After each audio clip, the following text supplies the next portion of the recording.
দর্শক সর্বোচ্চ ভিডিওটি শেয়ার করবেন আপনারা, যাতে কর্তৃপক্ষের নজরে আসে এবং যত দ্রুত সম্ভব এই বৃষ্টির কাজ করা হয়। 1993 সালের 27শে মে তৎকালীন প্রধানমন্ত্রী বেগম খালেদা জিয়া পরশুরাম উপজেলার 1 নং মির্জানগর ইউনিয়ন এবং পৌর এলাকার মহুরী নদীর উপরে নির্মিত যে স্টিল ব্রিজটি রয়েছে, এই স্টিল ব্রিজের শুভ উদ্বোধন করেন। এই স্টিল ব্রিজ উদ্বোধন করার আগে এই ইউনিয়নের মানুষের যাতায়াতের একমাত্র বাহন ছিল নৌযান। নৌকায় তারা পারাপার হয়ে পরশুরাম সহ দেশের প্রত্যন্ত অঞ্চলে যেতেন এই ইউনিয়নের বাসিন্দারা। 93 সালে তৎকালীন প্রধানমন্ত্রী বেগম খালেদা জিয়া এই ব্রিজটি নির্মাণ করে দেওয়ার পর এই ইউনিয়নবাসীর দুর্ভোগ কমে ওঠে এবং তারা স্বাচ্ছন্দ্যে নিরাপদে এই ইউনিয়নের মানুষ দেশের প্রত্যন্ত অঞ্চলে যাতায়াতের সুবিধাটি লাঘব করেন। দর্শক, এই মুহূর্তে রয়েছি আমি এই স্টিল ব্রিজটির পাশেই। আপনারা দেখতে পাচ্ছেন এই 93 সালে নির্মিত স্টিল ব্রিজটি জরাজীর্ণ অবস্থায় রয়েছে।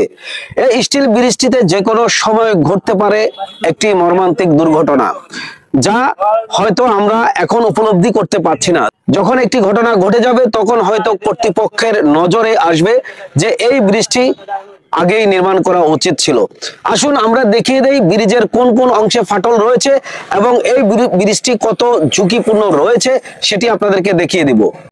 দর্শক, এই যে আপনারা দেখতে পাচ্ছেন এই জায়গাটি থেকে পাতটুকু কতটুকু সরে গেছে, মানে এই জায়গাটি ভেঙে গেছে।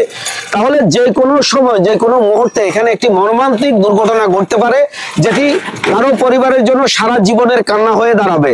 ঊর্ধ্বতন কর্তৃপক্ষের কাছে আমরা বারবার এ নিয়ে প্রতিবেদন করার পরেও টনক নড়ছে না ঊর্ধ্বতন কর্তৃপক্ষের। এই ব্রিজটির উপর দিয়ে আমি যখন হাঁটছিলাম তখন কিন্তু ব্রিজটি কাঁপতেছিল।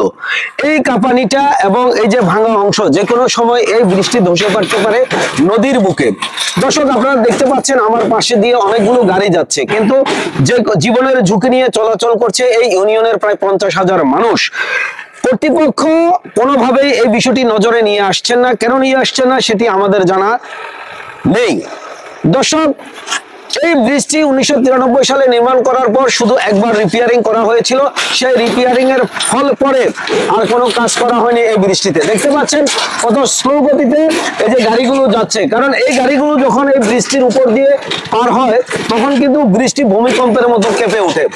বারবার কর্তৃপক্ষকে অবহিত করার পরেও এখানে স্থানীয় বাসিন্দা জনগণ যারা রয়েছেন তারা সকলে অভিযোগ দেওয়ার পরেও কোনো ধরনের নড়চড় নেই কর্তৃপক্ষের। যদি একটি দুর্ঘটনা ঘটে যায় হয়তো তখনই কর্তৃপক্ষের দৃষ্টিগোচর হবে এই ব্রিজটি নিয়ে।